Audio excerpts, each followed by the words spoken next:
We're known for being a big case firm. We don't go to court with 10 files under our arms, as you will see with many other attorneys. We only take cases where the stakes are very high. We take cases that require extensive preparation. There is a large learning curve for you to go through to get prepared for our meeting. We want you to watch this video before we meet and discuss your case. The meeting will be more meaningful if you do this. Now, I would like to introduce you to the team members. I'm Patrick Clancy. I've been practicing law since 1974. I'm what is called a certified criminal law specialist. In the state of California, an attorney is not allowed to call himself a specialist unless you're certified by the California State Bar. Basically, what that means is I did so many trials, so many appeals, so many writs, obtained recommendations from judges, recommendations from district attorneys, and that then gives you the honor of taking a second bar exam, much harder than the first. The first bar exam had 14 subject matters. The criminal law specialist exam has 1 subject matter. My involvement in cases of false allegations of child abuse and child molestation predates the McMartin case, the infamous case in Los Angeles. Our law firm, as far as I am aware, is the only firm that deals exclusively with issues of false allegations in abuse cases. Dr. Larandos is a major member of our team. He's a psychologist and an expert witness. I met him decades ago on the East Coast when we were both attending training seminars together and giving them together. Over the years, it developed to where he was testifying in my cases as an expert witness. But since he is an expert, a psychologist and a lawyer, it eventually evolved that we started practicing law together. He's known nationally because of the work that he's published. He published cross-examining experts in the behavioral sciences. And he also published bench book in the behavioral sciences, psychiatry, psychology, and social work. What these 2 books do is train lawyers how to cross-examine experts. It also trains judges. That's what bench book means. In what you look for in terms of scientific reliability with so-called experts who are testifying in the behavioral sciences. Dr. Larandos heads up the science department of our team. He's been fighting junk science's use by the prosecution in abuse cases for decades. His knowledge and research are invaluable to our team and will be invaluable to you. The next person is our investigator. He is probably one of the central figures in our team because I believe that cases are won or lost based upon investigation. Harvey Shapiro was a member of the Riverside Sheriff's Department and was the head of their Crimes Against Persons unit, which is charged with investigating child molestation cases. The training that he has received is enormous. His resume is about 24 pages long. I think he's attended every major seminar ever given, and he's taught at most of these seminars. One of the things that I really like to point out is there is a gentleman named Dr. Stephen Ceci, who is one of the top suggestibility researchers in the world. Stephen Ceci does not like to testify. So what he does is he trains approximately 30 people a year by invitation only at Cornell. Harvey Shapiro was the only investigator that's ever been asked to come and train there. Since then, he's actually given training seminars at Cornell. In 1985, there was only about 1 line in the police training manual. It's called POST, Police Officers Standard of Training, having to do with false allegations. Several years ago, POST came out with a new training manual. Harvey Shapiro was the only defense investigator who was asked to be a consultant on this training manual. He's an expert in suggestibility research and one of the top investigators for the defense anywhere. Besides being a good investigator, he understands people. In representing you, he will use the same tactics that the police use. Let me give you an example. We had a client whose wife had divorced him, moved to Colorado, and every time he wanted visitation, he got accused of another act of molestation.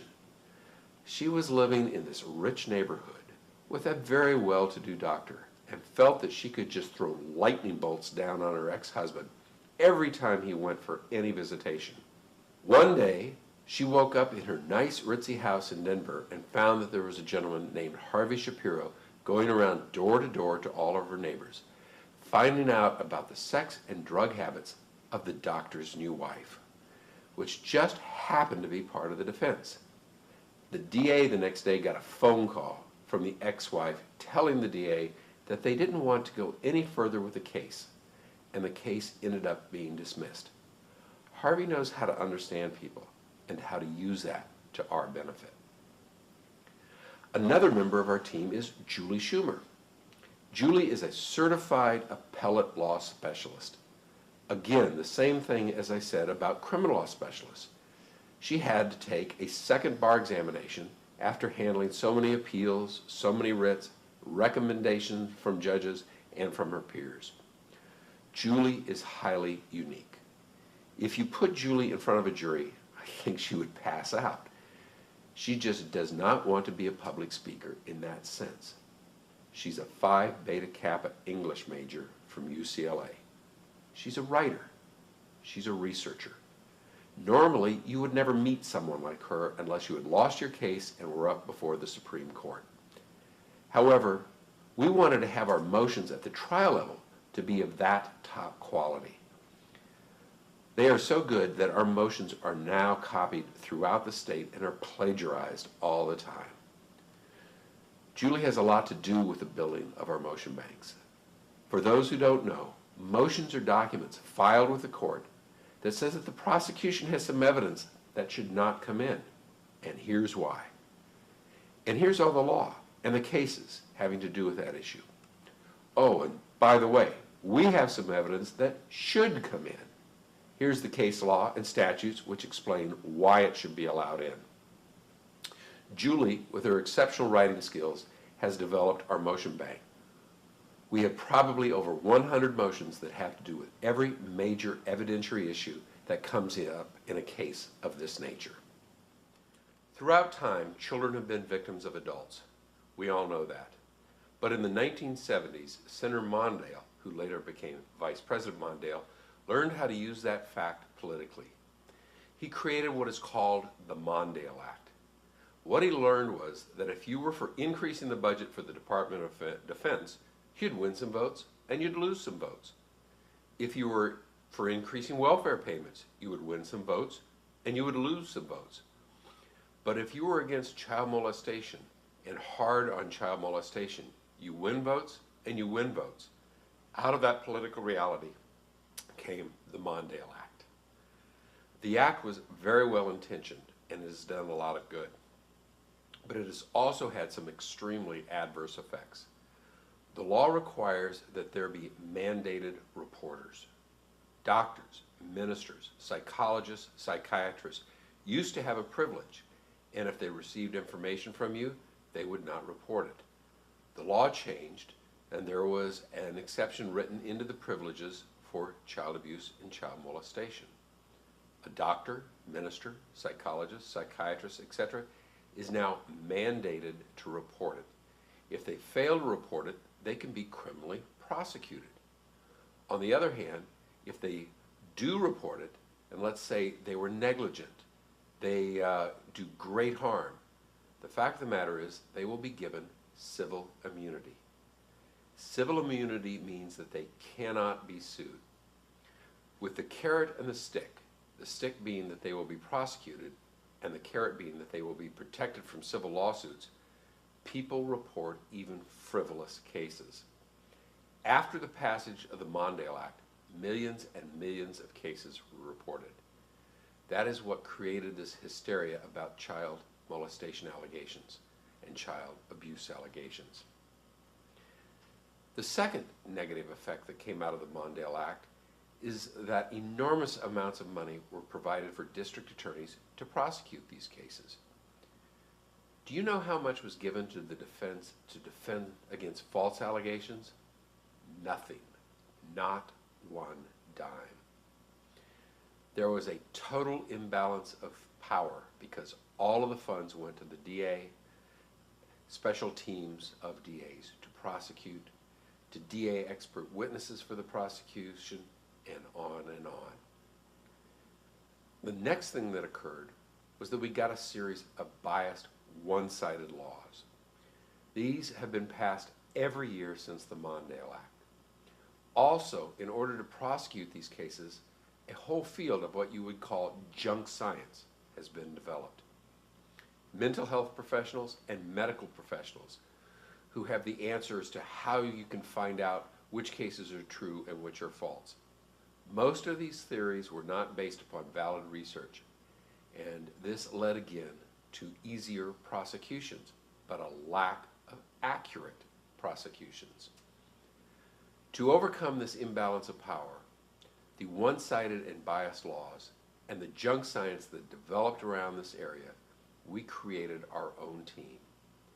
This team specializes in nothing but these types of cases, and by specializing, we're able to level the playing field and even turn it into our client's favor. I have several immediate warnings I want to give you that will protect you from what's to come. The first warning is a concept called the pretext phone call. The pretext phone call is when the police have a child or a relative of the child place a phone call to you. The theory behind it is that the police want to get to you while your guard is down and get you to confess to something. While the phone call is being made, it's normal practice for the police to be sitting there feeding questions written down on pieces of paper to the individual who placed the phone call. The concept is okay, and it is legal. However, it is misused. Think about getting a phone call from somebody that says, "You abused me. If you say you're sorry, I won't go to the police." Well, that puts enormous pressure on somebody who's innocent to say, "I'm sorry." In that way, it's over, and they don't have the police involved. However, when those words, quote, "I'm sorry," close quote, are later played back to a jury, it's going to sound like, "I'm guilty." What we recommend is that if you get one of these calls, just say no, nothing happened, and hang up. You do not want to spar with the cops that are on the other end of that phone call. Stay away from it and immediately call us. The second warning is that at any time you're going to be subject to a search and seizure. A warrant may be issued and your house searched, your car searched, and your computer searched. If this should happen, do not interfere with the police officers.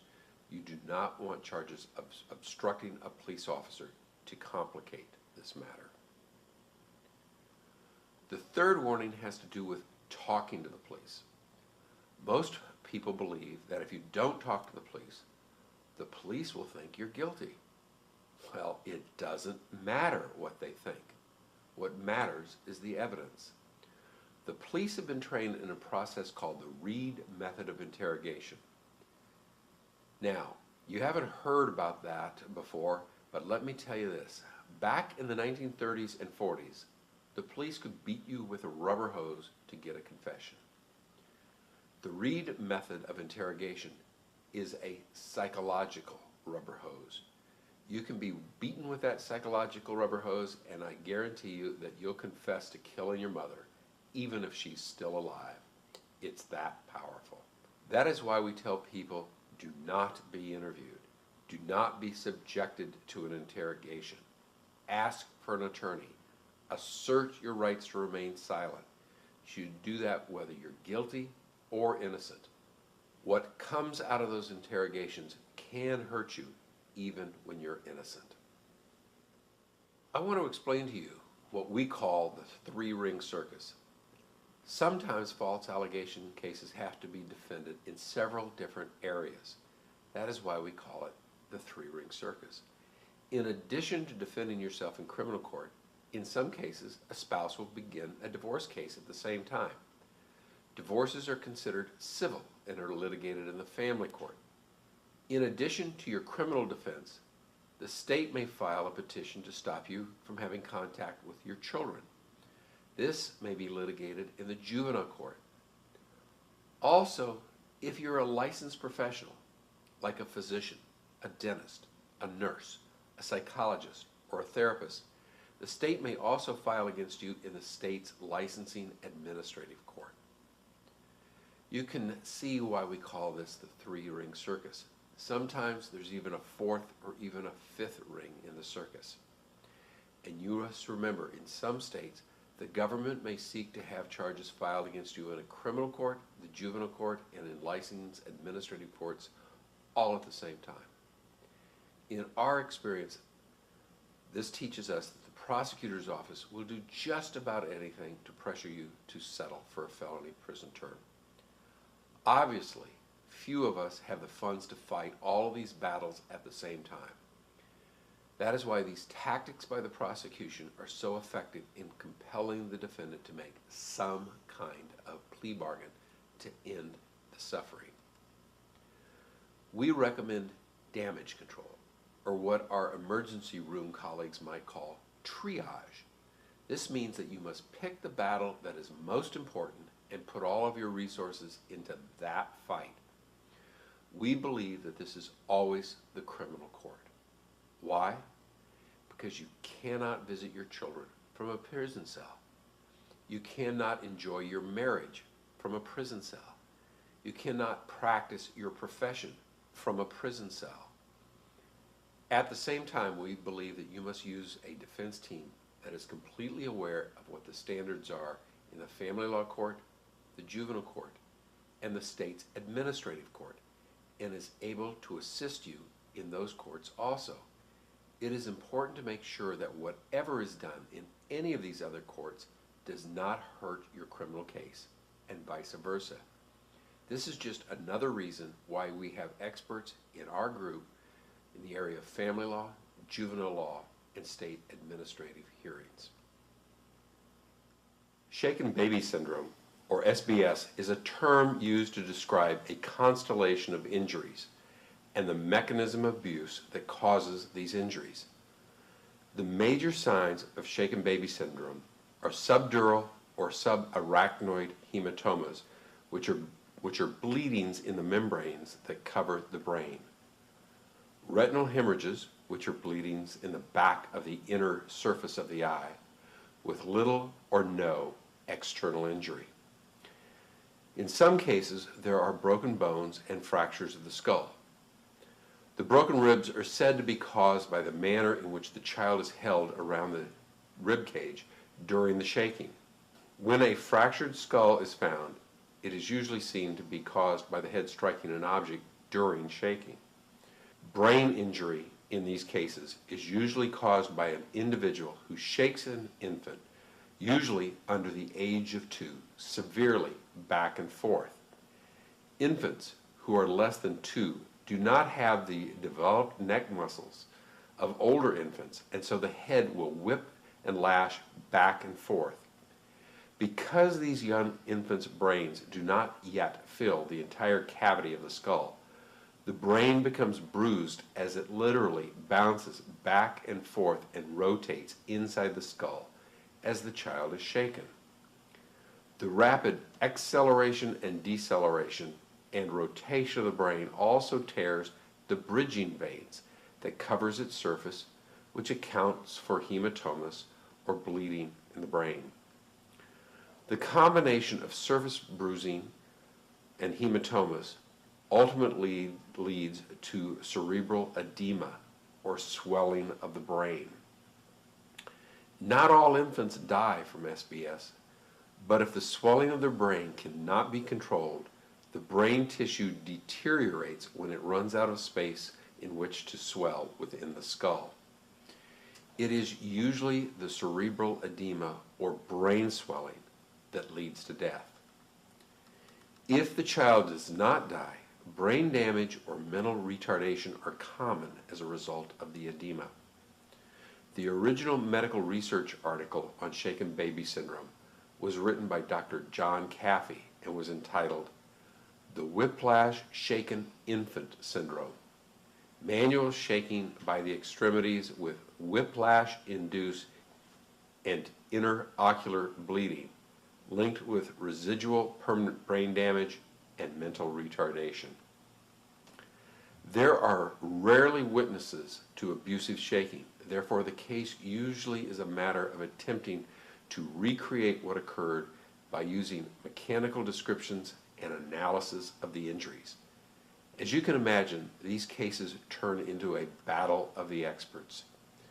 The opinions of these professionals can be contradictory because no one has sufficient scientific data in this area.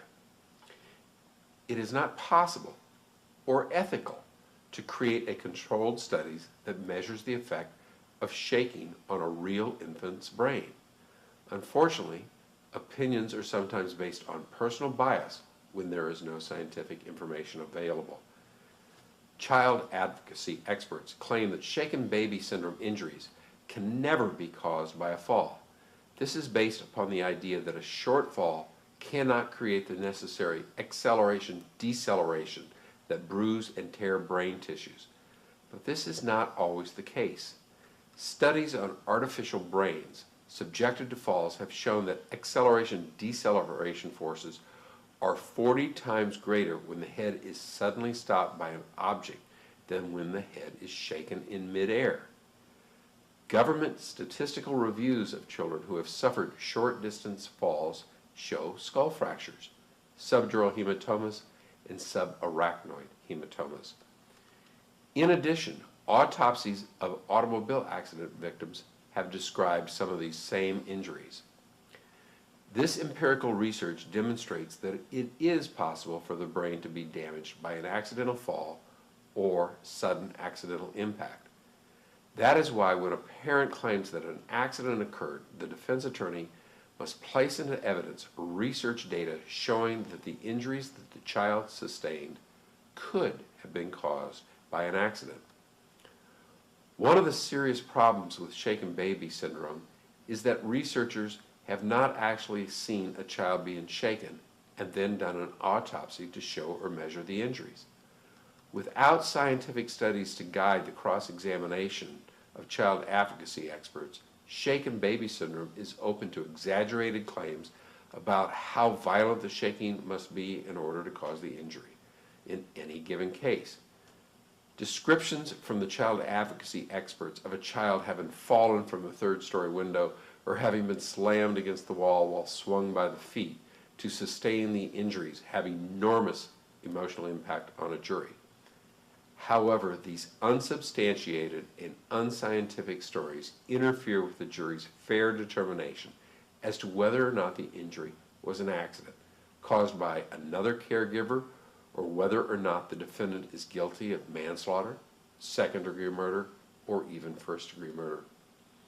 In shaken baby syndrome cases, a mother or a female babysitter is just as likely to be charged with child physical abuse or murder as is a husband or male babysitter. The person that is charged is normally the individual who was caring for the child when the symptoms first became evident. Another claim of the child advocacy experts is that shaken baby syndrome injuries are so severe that the symptoms of such trauma would be immediately apparent, making it impossible for anyone to claim that an injured child appeared normal when it came into his or her care. In other words, there is no time delay between inflicting the trauma and observing its symptoms, say the child advocacy experts. Nothing could be further from the truth. In the cases that our office has handled, prosecution witnesses on cross-examination have attempted to claim that their research supports their theory that there is no time delay between injury and symptoms. When our researchers analyzed the studies that the child advocacy experts named, they did not find any evidence to support the no time delay theory. In fact, the main study that our team found stated that there could be a delay between the time of the injury and the time the symptoms showed up, due to the fact that it takes time for a 2-year-old's brain to swell and fill the cavity space. Yet, a number of child advocacy experts continue to make these unsubstantiated claims, despite the lack of any scientific evidence to support their opinions. Our researchers have found numerous studies that strongly support a delay between injury and symptoms, and not minutes, but many hours in some cases. And if there can be a delay of numerous hours between the time of the injury and the time of the symptoms, then it is also possible that several people could have been involved in caring for the child during that time. Therefore, there are other people who should be investigated, not just the individual who was with the child at the time the symptoms first appeared, in order to determine how and when the child sustained such life-threatening physical trauma. A shaken baby case is extremely difficult to prepare and present to the jury. The cost for the necessary experts is staggering because most of the evidence relies upon highly specialized medical expert testimony and medical research papers. The most serious problems, however, are 1, insufficient research, and 2, the inaccessibility of supporting research. For one, simply cannot shake a baby in a lab with monitors on the baby to see what damage is done on the brain and body. Secondly, supporting studies are not only difficult to find, but sometimes are written in other languages. These 2 factors enable the child advocacy expert to substitute their judgment and their own personal or political beliefs for facts. Even the educated public is not familiar with head trauma studies or the complexities of shaken baby syndrome. Therefore, the role of the defense team is to teach the jury the difference between scientific research and the opinions of an advocate. Finally, the defense must educate the jury members on the actual state of knowledge with regard to brain trauma so that they can determine the truth of the cause of the child's injuries and who is innocent and who is guilty. Thank you. We get numerous telephone calls wanting to know whether or not we recommend taking a police polygraph when the police call and offer you one. We believe that police polygraph examinations are not reliable. We don't need to get into the scientific discussion as to the reliability when an example will suffice. We have had clients that have taken 2 polygraph examinations. Our examiner is the individual who trained police officers throughout his career at the California Department of Justice and later retired. He now does private polygraph examinations. We have had cases where our examiner has passed the person and found them to be not deceptive, while the police department examiner, who is trained by our examiner, found them to be deceptive. Why? We have also seen certain police examiners that never find that anyone passes a polygraph. They always find that the suspect is deceptive. Further, many prosecutors are not moved by a favorable result on a polygraph machine. They only believe the results if they point towards guilty. Why? Well, they have explained it to us that psychopaths have no conscience and therefore demonstrate no stress when they're lying. They believe that a pedophile is a psychopath who can pass a polygraph. If the suspect flunks, they believe the result. If the suspect passes, they don't believe the result. However, nothing is absolute, and on a few occasions we have had cases dismissed upon polygraph examinations. With some lawyers, if the client takes a polygraph and fails it, there is a tendency to stop preparing the case because of the belief that the client is guilty and the case should be plea bargained. At the very least, the attorney does not have the zeal that he or she might otherwise have had. Further, the client may become afraid that the attorney doesn't believe in the case and will not try as hard. There is a breakdown of trust in the attorney-client relationship. With police examinations, too often the polygraph examination becomes a ploy used as part of the interrogation process. This is how they are trained. It is the questioning of the client before, during, and particularly after the polygraph examination that they want. Even if the person passes or it's inconclusive, the officers are allowed to lie. They can tell the suspect that they failed the polygraph examination and then ask the suspect what could have happened that would have caused that. Maybe you accidentally touched her, something to that effect. The polygraph examination is literally used as a psychological ploy to apply pressure to extract some sort of an admission. We would recommend that you not take a police polygraph examination.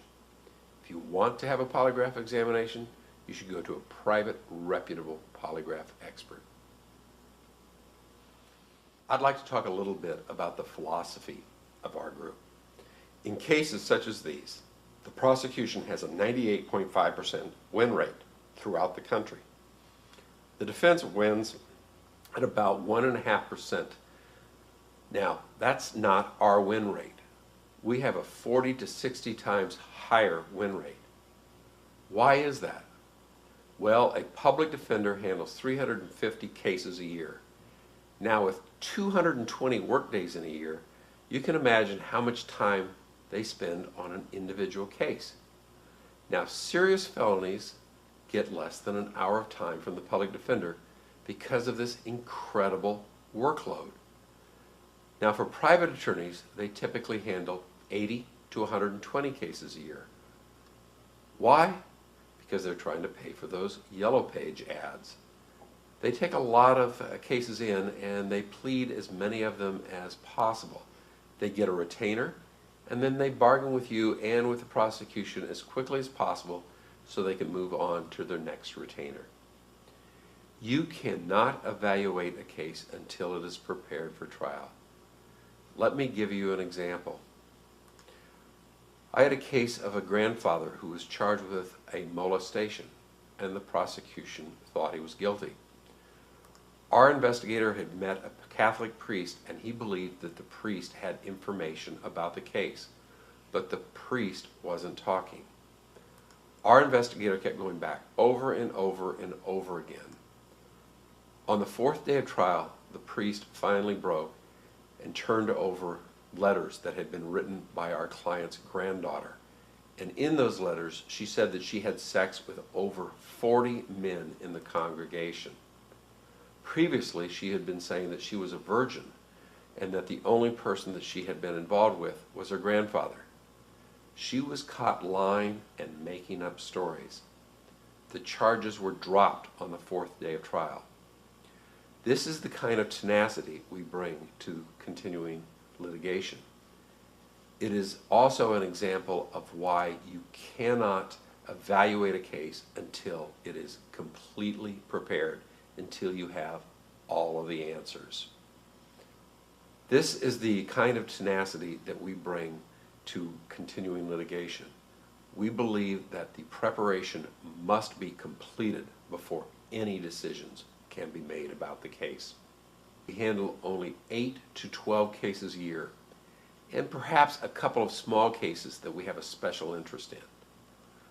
Our preparation begins on day one. We scan in all the documents, we index all the documents, we capture all audio tapes, we capture all videotapes, and they are put on our computers electronically. We prepare transcripts of all of these tapes.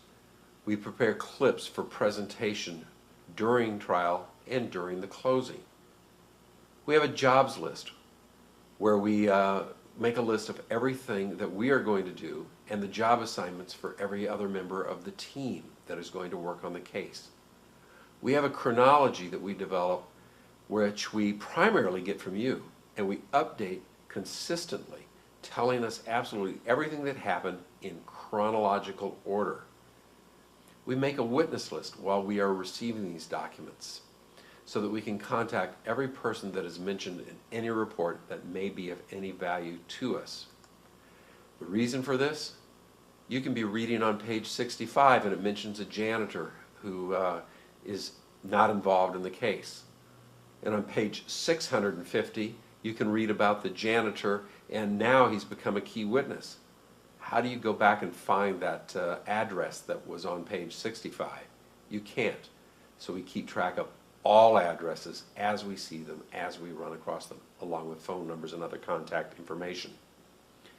We make an outline of every witness's testimony. We do not wait to a week before trial. We begin the very first reading of the case making these outlines. All of these documents, a jobs list, a chronology, a witness list, and outlines for witnesses, are all prepared at the same time. We call it multitasking. It's extensive preparation that wins cases. Now, we can teach you everything that we're going to do on your case so that you are an equal partner in the preparation of your case. And we insist that you remain so. Remember, it's your case. Now, the prosecuting attorney will make offers whether or not you want them to. Our job is to make sure that you make an educated and informed decision on whether to accept any of these offers or whether to go to trial. Remember, there is hope. Many clients ask about coverage in their area of California. Simply put, we handle cases all over California. Our team members appear in every California county and have done so for years. We keep connected to our office electronically over the internet through PC Anywhere and other computer programs. It's easy to get around the state of California. With the use of Southwest Airlines and United Airlines, we are linked to all of California. Besides being linked to our own data files and research, our experts, our investigators, and all members of our team are also connected over the internet. This allows our team members to have instant access to all the materials that they need, no matter where they appear in the state of California. Sometimes people will say, well, gee, there's an attorney here locally who says he knows the judge, wink wink. Well, I've never seen a judge or a DA give away the case because of friendship. But what I have seen over and over again is that when we appear in the courts, we're prepared, we have our investigations done, we have our motions done, and we know what we're doing. Within the first day, the judges have gotten to like us because they recognize quality presentations, and that's what they're interested in, and that is what they respect. We know that you are located in another state. You need to know if our team can come into your state and represent you. Of course we can. Our team members practice in every state on a case-by-case basis. This is a procedure called pro hac vice. This means that an out-of-state attorney presents his or her credentials to the local trial judge and requests to be allowed to practice just like a local attorney in your area for just your case. In fact, the U.S. Supreme Court has encouraged this practice. Why? So that people can get an expert in the field that they need, because many times these experts are not available locally. When we practice outside of California, we always work with a local attorney. This helps us to make sure that all local rules for your state and your county are followed. We have in our office the law of all 50 states, federal and military, so we are able to represent you in any of these forums. Now that you know the politics and seriousness of the offense that you are accused of, we would like to meet with you. We will try to stop the charges from being filed, if they have not already been filed, by contacting the police and the district attorney. Maybe, if they are presented another side of the case, they won't even file. We will protect the evidence for your defense. This must be done immediately. Before you meet with us, it would be important that you prepare a chronology of events and set out everything that has happened and the time order in which it happened. Clearly mark that attorney-client privilege at the top of the document so that if it is intercepted in any way, it is protected. We also need to know about your background and any prior allegations that have been made against you. You can survive these charges.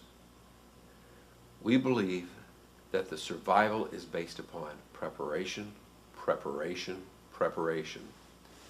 Defending against allegations of this type can be costly. However, you only get one trial. You only get one chance. We cannot guarantee the outcome. Those attorneys who do that are lying to you. What we can do is make sure that everything that can be done will be done. In this way, we maximize your chances of the best outcome in your case. And social work. What these two books do is train lawyers how to cross-examine experts. It also trains judges. That's what bench book means. In what you look for in terms of scientific reliability with so-called experts who are testifying in the behavioral sciences. Dr. Larandos heads up the science department of our team. He's been fighting junk science's use by the prosecution in abuse cases for decades.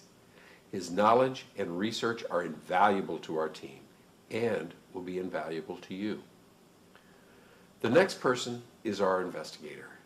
He is probably one of the central figures in our team because I believe the cases are won or lost based upon investigation.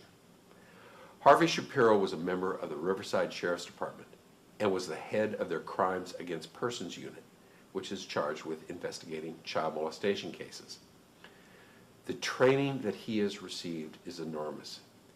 His resume is about 24 pages long. I think he's attended every major seminar ever given, and he's taught at most of these seminars. One of the things that I really like to point out is there is a gentleman named Dr. Stephen Ceci, who is one of the top suggestibility researchers in the world. Stephen Ceci does not like to testify. So what he does is he trains approximately 30 people a year by invitation only at Cornell. Harvey Shapiro was the only investigator that's ever been asked to come and train there. Since then, he's actually given training seminars at Cornell. In 1985, there was only about one line in the police training manual. It's called POST, Police Officers Standard of Training, having to do with false allegations. Several years ago, POST came out with a new training manual. Harvey Shapiro was the only defense investigator who was asked to be a consultant on this training manual. He's an expert in suggestibility research and one of the top investigators for the defense anywhere. Besides being a good investigator, he understands people. In representing you, he will use the same tactics that the police use. We are known for being a big case firm. We don't go to court with 10 files under our arms, as you will see with many other attorneys. We only take cases where the stakes are very high. We take cases that require extensive preparation. There is a large learning curve for you to go through to get prepared for our meeting. We want you to watch this video before we meet and discuss your case. The meeting will be more meaningful if you do this. Now, I would like to introduce you to the team members. I'm Patrick Clancy. I've been practicing law since 1974. I'm what is called a certified criminal law specialist. In the state of California, an attorney is not allowed to call himself a specialist unless you're certified by the California State Bar. Basically, what that means is I did so many trials, so many appeals, so many writs, obtained recommendations from judges, recommendations from district attorneys, and that then gives you the honor of taking a second bar exam, much harder than the first. The first, let me give you an example. We had a client whose wife had divorced him, moved to Colorado, and every time he wanted visitation, he got accused of another act of molestation. She was living in this rich neighborhood with a very well-to-do doctor and felt that she could just throw lightning bolts down on her ex-husband every time he went for any visitation. One day, she woke up in her nice ritzy house in Denver and found that there was a gentleman named Harvey Shapiro going around door to door to all of her neighbors, finding out about the sex and drug habits of the doctor's new wife, which just happened to be part of the defense. The DA the next day got a phone call from the ex-wife telling the DA that they didn't want to go any further with the case, and the case ended up being dismissed. Harvey knows how to understand people and how to use that to our benefit. Another member of our team is Julie Schumer. Julie is a certified appellate law specialist. Again, the same thing as I said about criminal law specialists. She had to take a bar exam, had 14 subject matters. The criminal law specialist exam has 1. subject matter. My involvement in cases of false allegations of child abuse and child molestation predates the McMartin case, the infamous case in Los Angeles. Our law firm, as far as I am aware, is the only firm that deals exclusively with issues of false allegations in abuse cases. Dr. Larandos is a major member of our team. He's a psychologist and an expert witness. I met him decades ago on the East Coast when we were both attending training seminars together and giving them together. Over the years, it developed to where he was testifying in my cases as an expert witness. But since he is an expert, a psychologist and a lawyer, it eventually evolved that we started practicing law together. He's known nationally because of the work that he's published. He published cross-examining experts in the behavioral sciences. And he also published bench book in the behavioral sciences, psychiatry, psychology,